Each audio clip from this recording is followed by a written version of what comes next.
Chapter 1, Part 2, Trumpets of Fear, Noise that Drowns Wisdom, scenes from 113 to 122. The battlefield of Kurukshetra is alive. The first wave of tension has passed. Duryodhana has displayed his pride, Bhishma has blown his mighty conch, and the Pandavas have thundered back with their own clarion calls. Now the air is thick, almost electric. Close your eyes for a moment and imagine two oceans facing each other. One is of the Kauravas, vast, powerful, restless, stirred by arrogance and ambition. The other is of the Pandavas, disciplined, steady, carrying the quiet but unshakable weight of truth. And in between lies silence, fragile and brief, like the pause before a storm. But silence cannot last long in war. Suddenly, it is shattered. Conches blow again, war drums thunder, trumpets roar, cymbals clash. It is not one sound, but 1,000, rising together like a flood. The battlefield does not merely echo, it trembles. Dust lifts into the sky, the ground quivers beneath the horse's hooves, and every soldier, from the mightiest warrior to the humblest footman, feels the pounding in his chest. This is no ordinary music. These sounds are weapons. They are meant to intimidate, to overwhelm, to announce, "We are coming, and we will crush you." For the Kauravas, the noise is bravado, an attempt to mask fear with volume. For the Pandavas, it is a declaration of courage, reminding each other of the justness of their cause. Now, picture the warriors themselves. Duryodhana, restless on his chariot, watches every move of his rivals, desperate to project confidence, but secretly haunted by doubt. Bhishma, bound by his pledge, stands like a mountain, blowing his conch not for victory, but because duty leaves him no choice.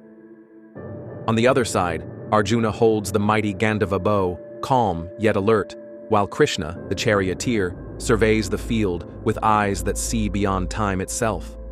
Around them, conches echo like thunderclouds, shaking the very marrow of men. And here lies the paradox. In all this noise, wisdom is drowned. Amid trumpets and drums, who can hear the whisper of conscience? Amid shouting and cheering, who can listen to the quiet voice of truth? Think of your own life.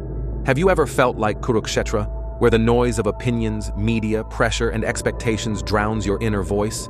Where you are pulled in all directions by family, colleagues, or society, until you no longer know what is right, only what is loudest? This is where we stand now in the Gita, Trumpets of Fear versus the silence of wisdom. And in this chaos, Arjuna will soon ask a question that will echo through eternity. But before we go further, pause with me. If you were a character in this scene, who would you be? Duryodhana, masking fear with arrogance? Bhishma, bound by duty even against your heart? Or Arjuna, steady yet waiting for clarity? Comment below, because your answer will reveal more than you think. Scene 1/13, the grandsire's roar. Scene.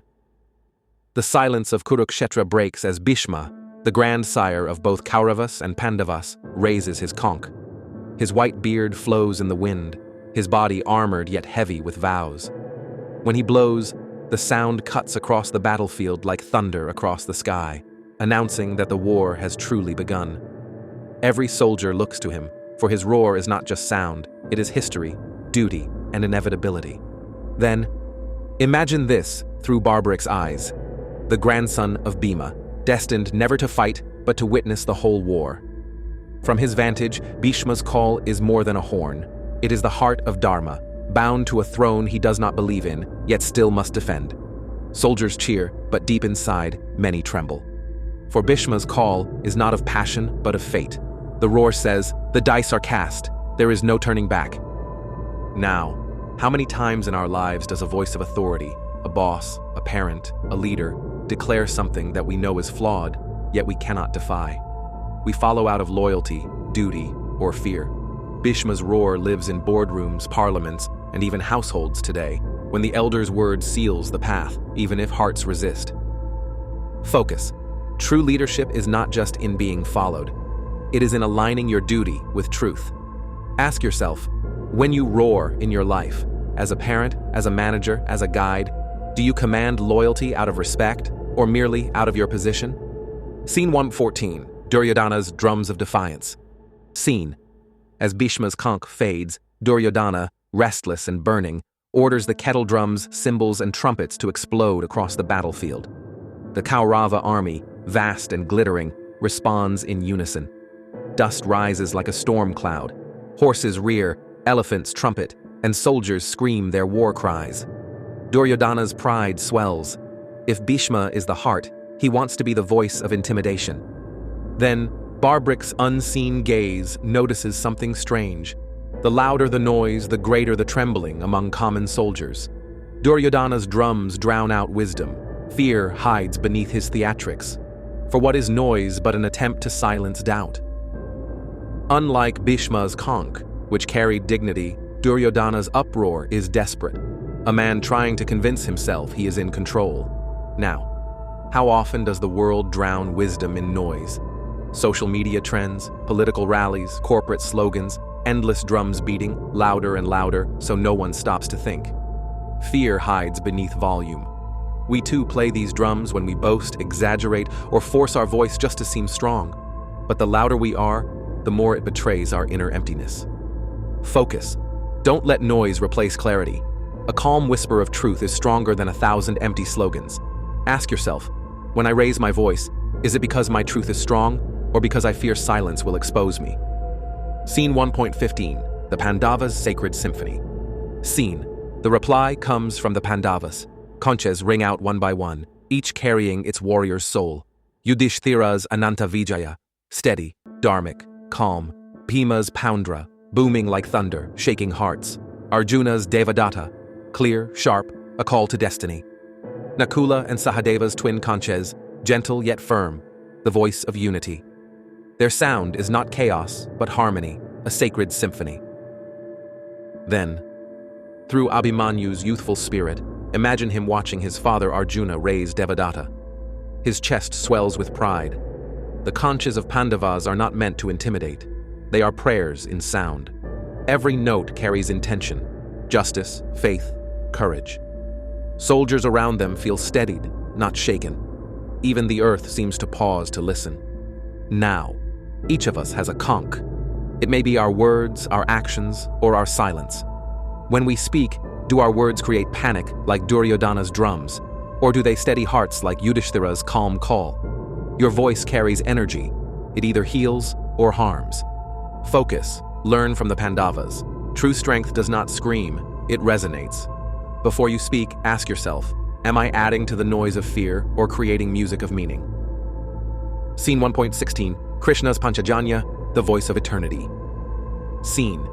Then comes the sound that eclipses all others, Krishna's conch, Panchajanya. Sweet yet mighty, it seems less a sound and more a vibration shaking the cosmos. It does not belong to one side, it belongs to Dharma itself. Soldiers fall silent, for this is not just a warrior's call, it is divinity declaring, I am here. Then, through Bhishma's inner heart, imagine him hearing Panchajanya. The grandsire knows what it means. The Lord has chosen to stand with the Pandavas. Even Bhishma, bound by vows, feels a shiver. The conch carries compassion and inevitability together. Panchajanya says, this war is not about victory, but about righteousness. Now, in our lives, there comes a sound, a moment, a calling, something that is not noise, not pressure, but clarity, a still voice inside us that says, this is your path. Unlike external drums, this voice brings peace, not panic. Many ignore it, chasing the louder distractions of life. But those who listen to their inner Panchajanya never go astray. Focus. Your inner conscience is Panchajanya. Hear it, trust it, follow it. Ask yourself, do I let the world's noise drown my own inner call of truth? Scene 117. Sons of Draupadi, the echo of legacy. Scene. As the Pandava conches roar, the 5 young sons of Draupadi step forward. Though not as seasoned as their fathers, their horns cut through the battlefield air. Their breath carries not just sound, but a mother's fire. Draupadi's humiliation, her silent vow, her endless nights of waiting. These boys are the living echo of her resilience. Then, Barbrik, unseen at Kurukshetra, marvels. The war is not only fought by legends, but also by heirs of pain. Each blast says, we will not let our mother's suffering be forgotten. Soldiers nearby whisper, if even the children of Pandavas are ready to fight, what hope is left for us? Their youth becomes strength. a reminder that Dharma passes from one generation to the next. Now, every family carries legacy of dignity, of wounds, of unspoken vows. Sometimes we too carry the trumpet of our ancestors. Do we use it to seek revenge or to restore balance? The sons of Draupadi remind us, you inherit not only land or wealth, but also responsibility for justice. Focus. Legacy is sound, carried forward.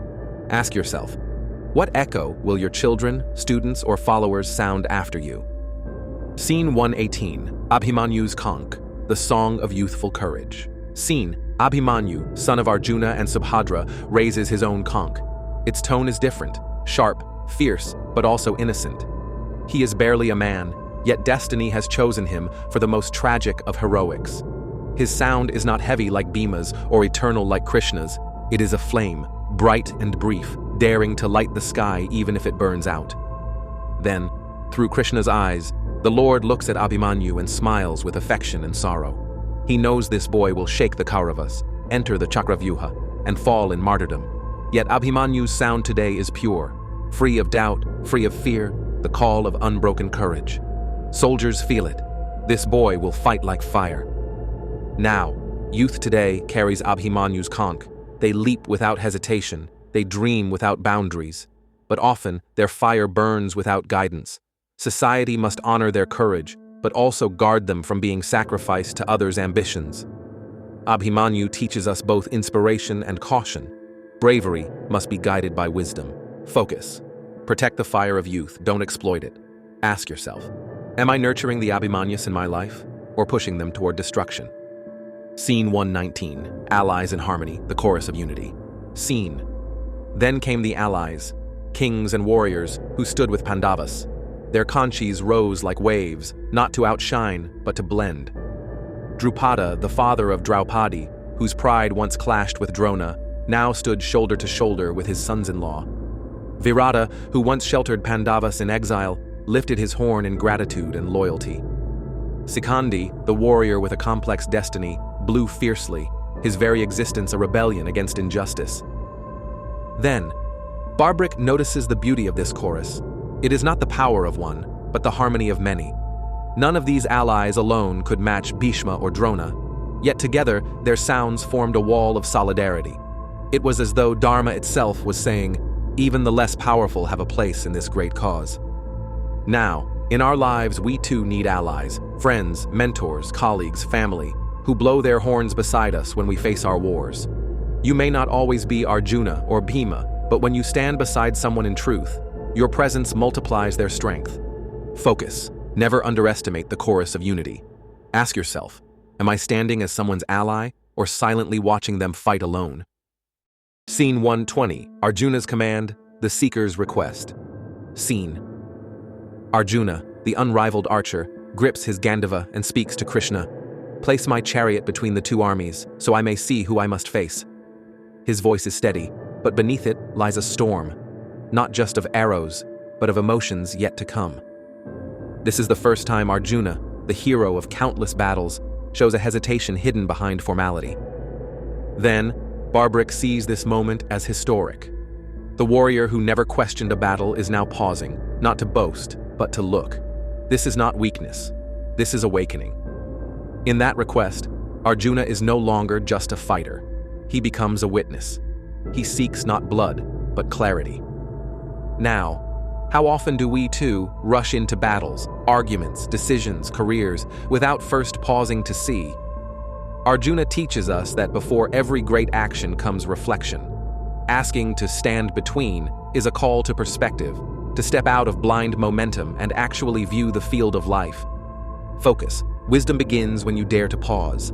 Ask yourself, before my next big decision, will I act like Arjuna and seek perspective, or will I charge blindly? Scene 1.21, Krishna takes the reins, God as charioteer. Scene. Krishna smiles. The Lord of the universe, who commands galaxies, now takes the humble reins of Arjuna's horses. He guides the chariot with grace, steering it between two oceans of men. In this humility lies divinity. The greatest becomes servant, not master. Then, Barbaric watches, amazed. Gods have driven kings before, But here the Supreme Being holds reins for his devotee. Krishna does not lecture, does not command, but silently obeys Arjuna's request. The divine role is not domination, but guidance. This is Dharma at its peak, the infinite bowing to aid the finite. Now, in our lives too, the Krishna principle appears. Mentors, guides, loved ones who take reins when we are lost. True leadership is not about power, but service. A real guide does not fight your war. They position you to see it better. Focus. Look for the Krishna in your life and be Krishna for others when you can. Guidance is not control, but service. Scene 122, between two armies, the silent space of choice. Scene, the chariot halts, dust swirls. To Arjuna's left stand Bhishma and Drona, elders he once bowed to. To his right, brothers in arms and beloved cousins turned foes. The air is heavy, the Conches roar now replaced by silence, thick as fate. Arjuna stands literally between not just armies, but duty and emotion, war and love, dharma and despair. Then, through Barbrik's eye, this silence is louder than all the trumpets. The battlefield is no longer about kingdoms, but about Arjuna's heart. For the first time, he sees not enemies, but relationships. The question changes, whom do I fight? Becomes, why do I fight? Now, we too stand between armies in life, torn between career and family, ambition and peace, truth and compromise. That moment of in-between is sacred, for it is there that destiny whispers. Yet many flee that silence, rushing to action. Arjuna reminds us, the pause between choices is where clarity begins. Focus. Do not fear the in-between. Stand in it. Breathe in it. For in that silence, truth reveals itself. Scene 123. Faces of loved ones. When war becomes personal. Scene. Arjuna scans the battlefield. He sees Bhishma, his grandsire who once blessed him. Drona, his guru who taught him every arrow's secret. Cousins he played with as a child. Kings who shared his hearth. Their faces blur into memories. Not enemies, but family. The warrior's armor cracks under the weight of human ties. Then, Barbrik, blessed with the vision of seeing all, whispers to himself. This is not just war of weapons, but of hearts. For Arjuna, the battlefield dissolves into a family gathering turned tragic. No victory can erase the grief of killing those once loved. This is where Dharma collides with compassion, leaving even the strongest trembling. Now, we too face wars that turn personal. Conflicts with colleagues who were once friends, disputes with family over inheritance, choices that wound people we love. Like Arjuna, we struggle. Should duty override affection or love override duty? Focus. The hardest battles are not against strangers, but against loved ones. Ask yourself, when conflict hits close, do I cling to ego or can I rise to higher purpose? Scene 124, Krishna as witness, the divine listener. Scene. Arjuna lowers his bow slightly, his eyes moist, and speaks to Krishna. Take me further, O Achyuta. Let me see more. The Lord listens, saying nothing, only guiding. Here, Krishna is not yet teacher, but witness. A true guide does not rush to answer, he allows the seeker to unfold. Then, through the vision of Barbrik, Krishna's silence is profound. He knows what is coming, the collapse of Arjuna, the birth of Gita. Yet he waits. The greatest teacher knows timing. Advice given too early is wasted. Wisdom blooms only when the heart is ready. Now, in our lives too, we need not always rush to give or receive answers. Sometimes the most powerful act is to listen, to walk alongside, to wait until the question fully matures. Krishna models divine patience, guidance without interference. Focus. Before advising, learn to listen. Before demanding answers, allow your own heart to ripen. Scene 125, the shattering sight. Arjuna before his kinsman. Scene. Krishna halts the chariot before Bhishma and Drona. Arjuna looks upon them, his heart pounding. This is the climax. The invincible hero begins to tremble. The Gandhava, once an extension of his arm, suddenly feels heavy. This is not the fear of death, but the fear of killing those who gave him life. The battlefield is no longer outside, it has entered his soul. Then, Barbrik sees tears glisten in Arjuna's eyes. The mighty warrior, who once defeated legions, is undone by love and memory. This is the true beginning of the Gita, not when Krishna speaks, but when Arjuna breaks.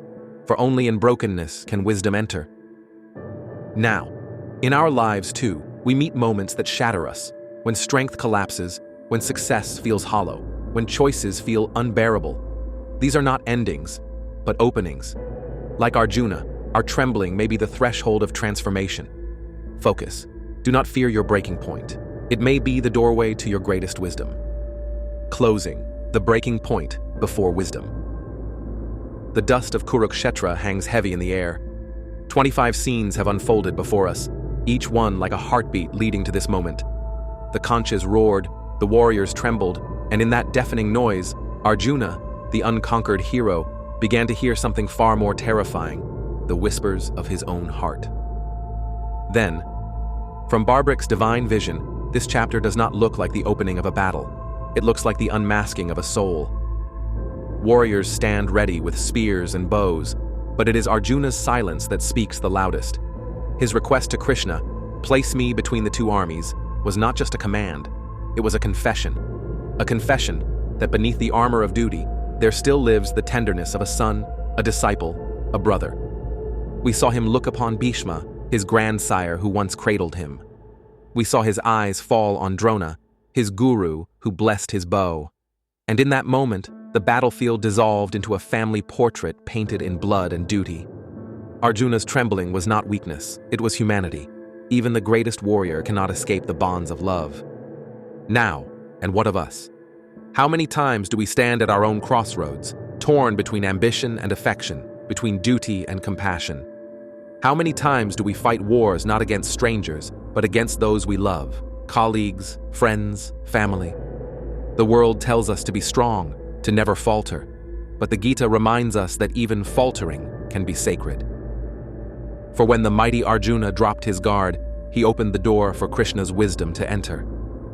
We too drown in the trumpets of fear, the noise of expectations, deadlines, society's judgments. And like Arjuna, we forget to pause, to look, to see. But in the very act of pausing lies transformation. Arjuna's hesitation was not his downfall, it was his awakening. Focus. The lesson is simple yet profound. Do not be ashamed of your trembling moments. Do not despise the pauses where you question everything. These moments are not signs of weakness, but thresholds of wisdom. Just as the noise of Kurukshetra gave birth to the silence of Arjuna's heart, so too does our chaos carry within it the seed of clarity.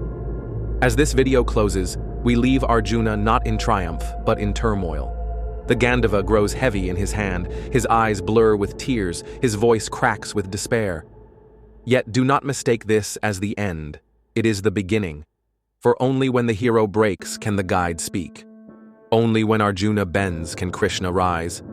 So pause with him, stand with him, feel the weight of his silence. Because in the next chapter, as the darkness deepens, the light of eternal wisdom will finally begin to shine. This is not just Arjuna's story, it is ours.